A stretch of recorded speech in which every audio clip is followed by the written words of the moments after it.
Which of these are found in the BIOS? We have a CMOS battery, we have the CPU, the post, the real-time clock. Those are our possibilities. Now let's go through them and see which our answer is. Let's first start off with CPU.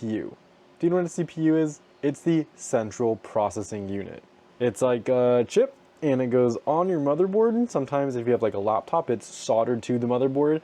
So this is not found in your BIOS. It's a physical piece of hardware that's on the motherboard. Let's rule out CPU, no CPU. What about the CMOS battery? Well, CMOS battery is kind of for like time and other stuff.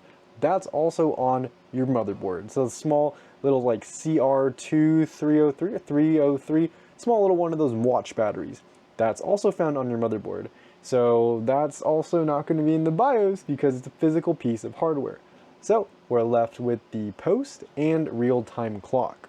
Well, the real-time clock actually relates more to the CPU. CPUs have clocks in them. So this is not part of the BIOS. The post is part of the BIOS. Let me tell you why. The post is the power on self-test. So when the system boots up, the BIOS, the software, tries to communicate with all of the different components. This is the power on self-test post. Every BIOS has a post in it. Every time you boot into the system, it's going to perform a diagnostics, kind of like, you know, when you turn on your car, you know, the little lights go on and then they'll go off after the car does its little self-check. That's essentially what your computer's doing. Post is the power on self-test, so it performs these diagnostic tests before even booting into your operating system.